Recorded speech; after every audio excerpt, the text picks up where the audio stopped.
እንደምን አድራችኋል ኢትዮጵያውያን?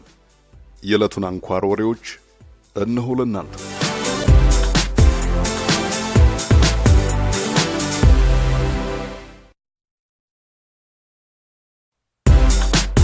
የብዙ አይነግቡ የተፈጥሮ ገጸ በረከቶችና ሰው ያበጃቸው መስህቦች መናገሻ ሀገር ናት ኢትዮጵያ። እኒህ መስህቦች በርካታ ጎብኚዎችን እየሳቡ ኢኮኖሚን የሚደግፍ ረጥባ ገንዘብ እያስገኙም ነበር።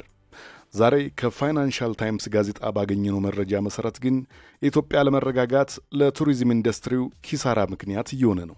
ኢትዮጵያን ለመጎብኘት ቅድመ ዕቅድ የሚያስይዙ ሰዎች ቁጥር እያሽቆለቆለ ነው። ጎብኚዎች ወደ ኢትዮጵያ እንዳይሄዱ በዓለም አቀፍ የጉብኝት ተቋማት ሳይቀር እየተመከሩ ነው። ጂም ሎዝ የእንግሊዝ የጉዞ አመቻች አንዲስከቨርድ ዴስቲኔሽን ባለቤት ናቸው።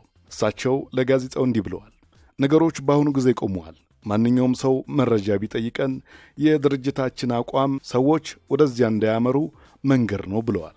አክሱምን የመሰሉ ታሪካዊ ቦታዎች ውጥረት ከነገሰባቸው ስፍራዎች ውጪ ቢሆኑም እነሱ ላይ የሚደረሰው አሁን ያልተረጋጉትን የኦሮሚያና የአማራ ክልሎችን አልፎ ከመሆኑ ጋር ተያይዞ ከችግሩ ተጠቂነት እንዳልዳኑ አንዳንድ የጉዞ አመቻች ድርጅት ኃላፊዎች ለፋይናንሻል ታይምስ ጋዜጣ ተናግረዋል። ቱሪዝም ኢትዮጵያ የገቢ ምንጭ ብላ ከያዘቻቸው የአገልግሎት መስኮች አንዱ ሲሆን 4.5 በመቶ የሚደርስ ሽፋን አለው። ይህ ድርሻ በገንዘብ ሲሰላ ሀገሪቱ ከዚህ ዘርፍ በየዓመቱ 2.9 ቢሊዮን ዶላር በላይ የምታገኝበት ዘርፍም ነው። ባለፈው ዓመት ብቻ ከ700 ሺህ በላይ ጎብኚዎች ኢትዮጵያን ጎብኝተዋል።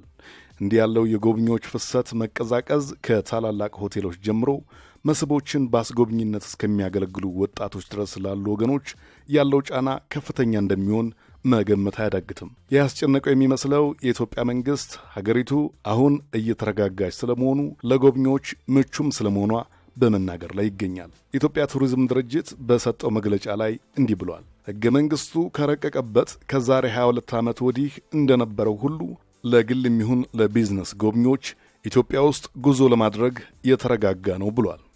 የኢትዮጵያ አስጎብኚ ድርጅቶች ማኅበር ኃላፊ አቶ ኪሮስ መሐሪ በበኩላቸው ለተወሰነ ጊዜ በሀገሪቱ ውስጥ አለመረጋጋት ቢኖርም አሁን ግን ነገሮች ወደ ተለምዷዊ ሁኔታቸው ተመልሰዋል ብለዋል። ኢማ ጎርደን ቨሪስክ ማፕልክሮፍት በሚባል የስጋትና የደህንነት አማካሪ ድርጅት ተንታኝ ናቸው። ከላይ በቀረበው የኢትዮጵያ መንግሥትም ሆነ የአስጎብኚ ማኅበሩ አስተያየት የሚስማሙ አይመስሉም። መግለጫውን የማይታመን ያሉት ኢማ እንዲህ ብለዋል ለጋዜጣው። ሁኔታው ከቀደምት ሳምንታት ጋር ሲነጻጸር መረጋጋት ያለበት ነው።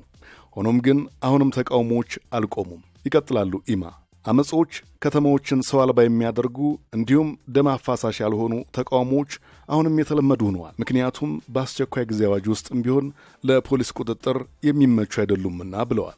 ተቃዋሚዎች ተቃውሞዎችን በሙሉ የማኅበራዊ ሚዲያ የፖለቲካ ግንኙነትን እንዲሁም ፖለቲካዊ ስብሰባን የከለከለውን የአስቸኳይ ጊዜ አዋጅ ጫና እንዴት አድርገው እንደሚቀርፉት መላ ከዘየዱ በኋላ ደግሞ ያለመረጋጋት መጠን እንደሚባባስ አማካሪው አክለዋል። ወደ ኢትዮጵያ ለጉብኝት ከሚመጡት ሕዝቦች መካከል ቅድሚያውን የሚይዙት አሜሪካውያን ሲሆኑ የአሜሪካ መንግሥት ዜጎቹ ወደ ኢትዮጵያ ማናቸውን ቦታዎች ጉዞ እንዳያደርጉ በዚህ ሳምንት መጀመሪያ ማሳሰቡ አይዘነጋም።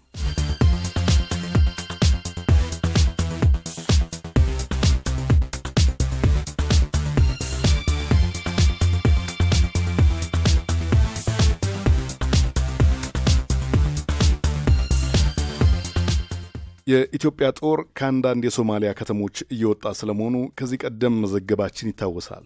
የኢትዮጵያ መንግሥት ጦሩ ለቆ መውጣቱን አምኗል። ለመልቀቁም ምክንያት አስቀምጧል። የተቀመጠው ምክንያት ደግሞ የዓለም አቀፉ ማኅበረሰብ እርዳታ ማነስ ነው። የኢትዮጵያ መንግሥት አፈቀላጤ ጌታቸው ረዳ ለቢቢሲ እንደተናገሩት አሁን የወጣው የኢትዮጵያ ጦር ከቀድሞ የሀገሪቱ የወታደር መዋጮ የተለየ ለአሚሶምና ለሶማሊያ መንግሥት የታጠቀ ኃይል ድጋፍ ለመስጠት በቦታው የነበረ ጦር ነው። የኢትዮጵያ ጦር ከተሞቹን ሲለቅ የሶማሌ መንግሥት ጦር ከተሞቹ ላይ መተካት እንደነበረበትም አቶ ጌታቸው ተናግረዋል። የዓለም አቀፍ ማኅበረሰብ የሶማሊያን ኃይል የማሰልጠን ወይንም የመርዳት ግዴታ አለበት ብለዋል አፈቀላጤው። የአሚሶም ጦርን በገንዘብ የሚረዳው የአውሮፓ ኅብረት ነበር። የአውሮፓ ኅብረት ለጦሩ የሚሰጠውን የገንዘብ ድጋፍ በ20 በመቶ ለመቀነስ ከወራት በፊት መወሰኑን ተከትሎ ቀደም ብሎ ብሩንዲ፣ ዩጋንዳና ጅቡቲ ወታደሮቻቸውን እናስወጣለን ሲሉ በማንገራገር ላይ ነበሩ። የኢትዮጵያ መንግሥት ሰሞነኛ እንቅስቃሴ ወደ ሶማሊያ ኢትዮጵያ የዘመተችው ወትሮውንም ሀገራዊና ቀጠናዊ ኃላፊ ኃላፊነቷን ለመወጣት ሳይሆን የገዢውን መንግስት ዕድሜ የሚያራዝም ፖለቲካዊና ኢኮኖሚያዊ ድጋፍ ለማግኘት ነው የሚሉ አስተያየቶች እንደ አዲስ እንዲያገረሹ አድርገዋል። ከሰሞነኛው አለመረጋጋት ጋር ተያይዞ የኢትዮጵያ መንግስት ምዕራባውያንን ማስፈራሪያ እያደረገው ነው የሚሉ አስተያየቶችም ተነበዋል። ይህ በእንዲህ እንዳለ ዛሬ ሮብ የአልሸባብ ወታደሮች ከኢትዮጵያ ድንበር አጠገብ ያለውን የቲግለው ክፍለ ሀገር የኢትዮጵያና የአሚሶም ጦር መልቀቃቸውን ተከትለው ተቆጣጥረውታል።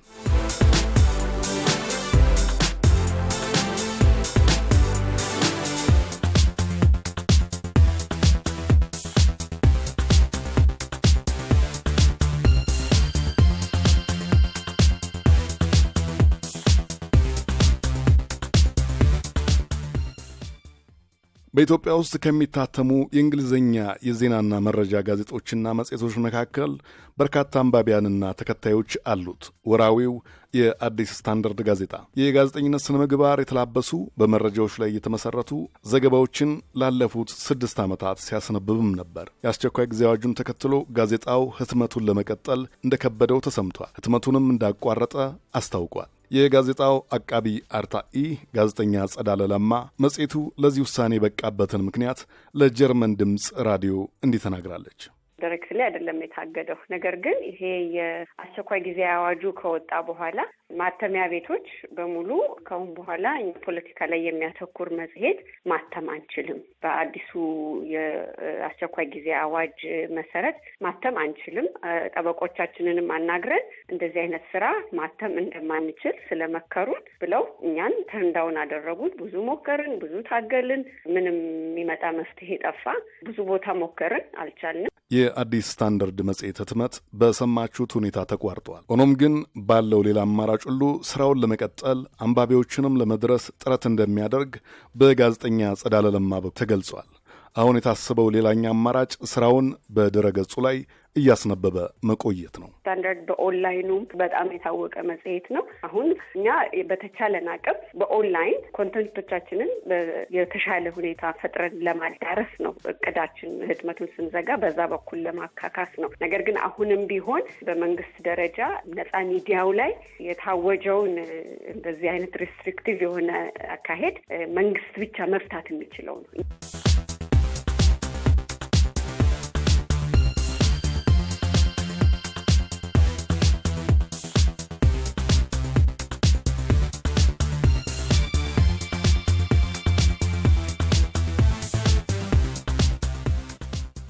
በስተመጨረሻም አንድ ለመንገድ ከሰሞኑ በአሜሪካን ሀገር በመንፈሳዊ አገልግሎት ላይ ላሉት መጋቢ ሐዲስ እሸቱ አለማየሁ አንድ የእግድ ደብዳቤ ወጥቷል። እግዱን ያስተላለፈው በኢትዮጵያ ኦርቶዶክስ ተዋሕዶ ቤተ ክርስቲያን በሰሜን ምስራቅ ምዕራብ አሜሪካ የኒውዮርክ ሀገረ ስብከት ጽሕፈት ቤት ነው። በዝግጅት ክፍላችን ውስጥ የገባው ደብዳቤ መንፈስ እንደሚያመላክተው በመጋቢ ሐዲስ እሸቱ አለማየሁ ላይ የአገልግሎት መታገድ ውሳኔው የተጻፈው ከስርዓቱ ባፈነገጡ ከተባሉ የስደተኛው ሲኖዶስ ሰዎች ጋር ተባብረዋል በሚል ነው። ይቅርታ ብለው ለመመለስ ከቻሉ 21 ቀን እንደተሰጣቸው፣ ይሄ ካልሆነ ግን ስልጣነ ክህነታቸው እንደሚታገዱሉ በደብዳቤው ላይ ተጽፏል። ይህም መሰሉ እግድ መነሾው ምን ሊሆን እንደሚችል በቤተ ክርስቲያን ስርዓትና አሰራር እውቀት አላቸው ላልናቸው የሐራ ተዋሕዶ ጦማር አዘጋጆች ጥያቄ አቅርበን ነበር። አዘጋጆቹ ቀጣዩን መልስ በጽሑፍ ሰጥተውናል። የችግሩ ዋነኛ መንስኤ አንዲት ቤተ ክርስቲያን የአዲስ አበባ ሲኖዶስ፣ ስደተኛው ሲኖዶስና ገለልተኛ ተብላ መከፈሏና ከዚህ ጋር በተያያዘ የተፈጠረው አስተዳደራዊ ልዩነትና ውዝግብ ነው። ይህም በፈንታው ኦርቶዶክሳዊውን ሕዝብ በሚያገለግሉት መምህራነ ወንጌል ስምሪትና ፍቃድ አሰጣጥ ላይ የራሱን ተጽዕኖ ፈጥሯል።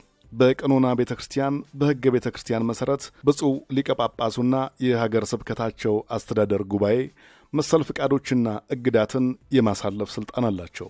በነገራችን ላይ ይህ አይነቱ ውዝግብ እንደ መጋቢ ሐዲስ እሸቱ ካሉ ዕውቅ መምህራን ስምሪት ጋር ብቻ ሳይሆን ያለ ሀገረ ስብከቱ ሊቀ ጳጳስ ፍቃድ ከኢትዮጵያ እየሄዱ ሥልጣነ ክህነት ከሚሰጡ ብፁዓነ ሊቃነ ጳጳሳትም ጋር እየተፈጠረ ያለ ነው። በቅርቡ በሚኔሶታ መድኃኔ ዓለም ጉዳይ ብፁዕነታቸው አቡነ ዘካርያስ ከብፁዕነ አቡነ አትናቴዎስ ጋር የገቡበት ውዝግብ ይታወሳል ሲሉ ሐሳባቸውን አካፍለውናል። መጋቢ ሐዲስ እሸቱ አለማየሁ ወደ ማንም ያላዳላ አስተምሮትና መልእክት በማስተላለፍ ተደናቂ ስለመሆናቸው ከምዕመናን ወገን ተደጋግሞ ይሰማል። ሁኔታውን በተመለከተ ሁለቱን ወገኖች ለማግኘት ጥረት እያደረግን ነው። በተሳካልን ቀን እናሰማችኋለን። በጉዳዩ ላይ የተለየ አተያይና መረጃ አለኝ ለሚል ወገንም በራችን ክፍት ነው። እስከዚያው ድረስ በቅርቡ መጋቢ ሐዲስ እሸቱ አለማየሁ ለምዕመናን ካሰሙት አስተምሮት ቀንጭቤ በማሳየት እለያችኋለሁ። ሰላም ዋሉ። መልካም ሁሉ ለሀገራችን ይግጠም። እስኪ ከልባ ወገኖች እስኪ አንናገስ፣ እስኪ አንባራ። አገር ቤት በነደደ ወላፈን እዚህ የምትገረፉ ሰዎች አላችሁ። እኔ በጣም አዝናለሁኝ። እንዴ እኛ እኮ ኢትዮጵያውያን እኮ ነን። እኛ እኮ የአንድ ሀገር ልጆች እኮ ነን። የአንድ ክርስቶስ ልጆች እኮ ነን። ጸሎታችን ምንድን ነው የሚለው? አባታችን ሆይ አድዋ የምትኖረው ነው የሚባለው፣ መቀሌ የምትኖረው የሚባለው፣ ጎንደር፣ ባህር ዳር፣ ወለጋ፣ ሐረር የምትኖረው የሚባለው አይደለም። ይሄኛውንማ እግዚአብሔር ስንኖር ይሄኛውን ክፍል ትግራይ፣ ይሄ ወለጋ፣ ይሄ ጎጃም ብሎ የከፋፈለው ማን የከፋፈለው? እኛ ነን የከፋፈልነው። ልክ ኪችን፣ መኝታ ቤት፣ ሳሎን እንደሚባለው አገሪቱ ሰፊ ስለሆነች ይሄ ከዚህ ይሄን አካባቢ ይሄኛ አካባቢ ትግራይ ብለናል። ልክ መኝታ ቤት እንደማለት ማለት ይሄን ደግሞ አዲስ አበባ ነው ምግብ ቤት ነው። ከፋፍለን እኛው ነን። እግዚአብሔር በጥቅሉ እንኳን ኢትዮጵያን እንኳን አዲስ አበባ ኢትዮጵያ የሚባል ሀገራት ዓለም የሚል ፈጥሮ ሰጥቷል እግዚአብሔር። አንድ ነን። ስለዚህ ወገኖች ይሄን ሳታስወግዱ ቤተክርስቲያን ብትመጡ እኔ ፊልም ቤት ብትሄዱ ይሻላል፣ ቲያትር ቤት ብትሄዱ ይሻላል። ይሄን ታራግፉ፣ ተዋደዱ፣ ተስማሙ። እስኪ አጠገብላል ወገኔ ነበሩት ወገኖች፣ ቤተሰብ የነበሩት አካል እስኪ ፈረንጆች እኮ ቢመዘግቡ በጥቁር እኮ ነው። ባለፈው ሳውዲ አረቢያ ከሀገሯ የውጭ ሀገር ዜጎች ስታስወጣ እነ ከዲጃ ሁሉ አብረው ወጥተው። ምን ሳውዲ አረቢያ የምን ሀገር ነው? የምን ሀገር ነው? የሙስሊም ሀገር ነው አይደል? ግን እነ መሐመድ እነ ከዲጃ እነ ሁሴን አብረው ወጥተዋል። ከኢየሩሳሌም እስራኤል ውጡ ስትል እነማን ጭምር ናቸው የሚወጡት? እነ ከዲጃም እነ ወልደ ማርያም ናቸው የሚወጡት። አሜሪካ ውጡ ቢባል የለም ሀጎስ ቆይ፣ ቶሎሳ ውጣ፣ ቶሎሳ ቆይ፣ ጎንጤ ውጣ ይላል አይልም። ጥቁር ውጣ ካል ጥቁር ውጣ። አንድ አካል መቀበሪያችን ሀገራችን ናት። ተስፋችን ሀገራችን። እባካችሁ እንደው በአቡነ አረጋዊ በገብረ ክርስቶስ ስለ ክርስቶስ ስትሉ ጥላቻችሁን አስወግዱ፣ ፍቅር መስርቱ፣ ፖለቲካውን ከሃይማኖት አትቀላቅሉ። ይሄ እኔ ባለፈው ተናግሬያለሁ። ስለ ኢህአዴግ ከፈለጋችሁ ኢቲቪ አለ። ስለ ግንቦት 7 ስለ ግንቦት 15 ከፈለጋችሁ ደግሞ ኢሳት አለ። ስለ ክርስቶስ ከፈለጋችሁ ሙኛል። ይሄ ነው